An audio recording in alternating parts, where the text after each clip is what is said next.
Welcome to As Seen in the South. Today we're in Cades Cove in Tennessee, a part of the Great Smoky Mountains National Park. And we're looking for something that's not on any park map.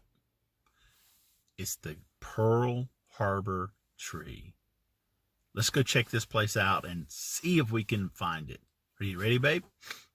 Let's go.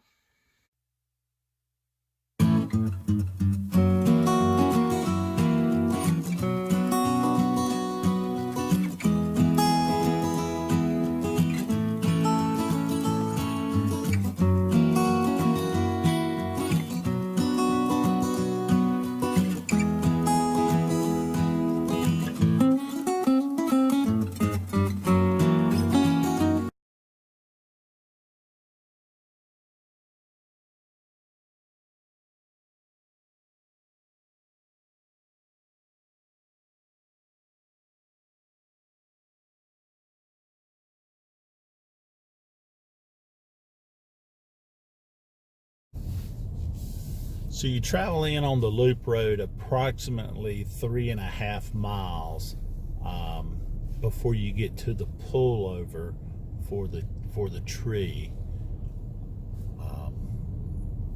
We'll show you exactly where you stop.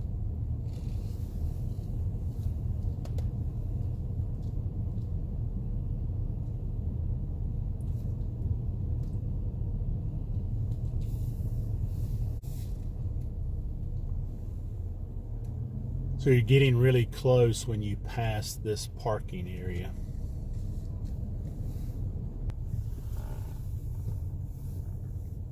And this is the pullover. And as you can tell, there's only room for about maybe two cars, maybe three. But so when you see this big tree in the curve, this is where you stop, and you go right up this little hill. And as you can tell, there's no markers, but you can see the path.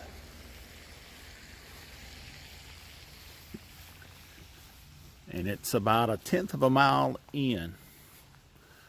And I've been told that you have to look closely or you will overlook it.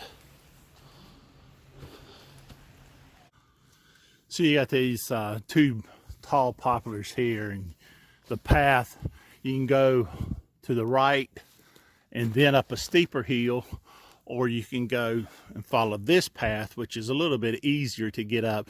The incline is not as steep, and it leads you right up to the tree.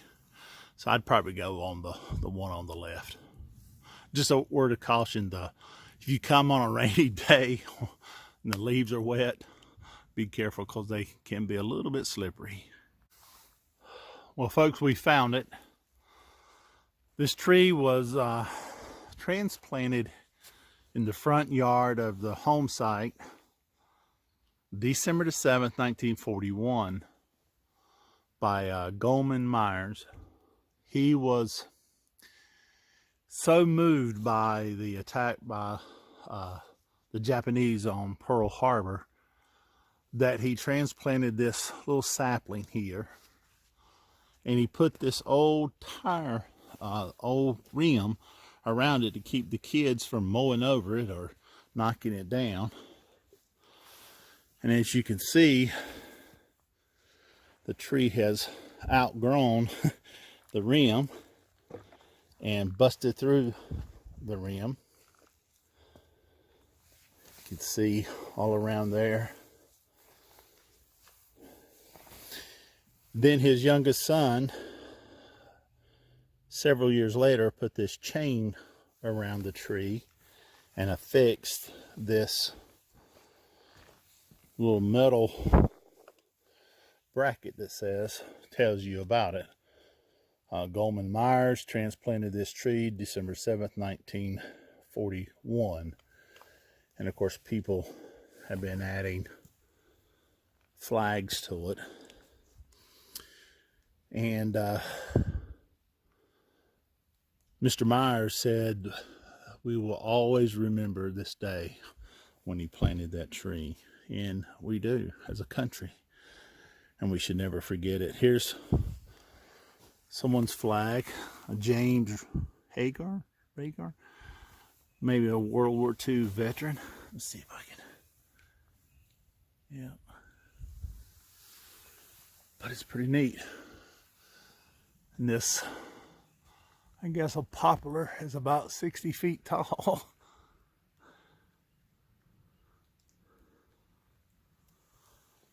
But you can tell people come up here. Some people have no clue that the Pearl Harbor tree exists. Vicki and I didn't know about it for the longest of times. People will leave flags, and sometimes they'll leave other little items as well. But this was the homestead of the Myers family. How are you? So this little area right behind the tree is where the homestead stood.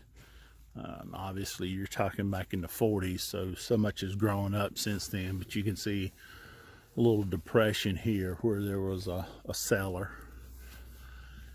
And there is, I don't know if we can see it or not, but there is a little path that leads down where they would go down to the main road and check their mail. This is pretty neat. We just talked to a couple that brought up a flag and just put on the tree. He says he tries to come every December the 7th, but wasn't able to get here until today. So, but he put one on it. I think it's a pretty awesome thing to remember the history and to think about this. And it just serves as a visible reminder of part of America's history and how people reacted that day and how they were stunned by the vicious attack of the Japanese. Well, that's what we have to show you today, the Pearl Harbor tree. Well, guys, this has been our little trip for today as we explored here in Cades Cove looking for the Pearl Harbor tree, and we found it. Quite frankly, it was a moving experience for me to see this and to think about the people who have come and identify with what took place in 1941. My father and two of my uncles served in World War II, and it just means a lot to me to know that there's something like this that preserves part of our history as a country. Honey, what did you think about it? It was very moving. While we were here, a gentleman came up and he put a flag up on the tree, and he was giving us a little more history about it, which was really neat. It's very moving. It's a must see. Yeah, it's certainly worth stopping and walking up the hill to experience. Well, if you like this video today, give it a thumbs up. If you haven't done so, please subscribe to our channel. Thank you for watching As Seen in the South. Remember, life is a journey. Choose it well. Enjoy the ride. Thanks for watching. Thanks for watching.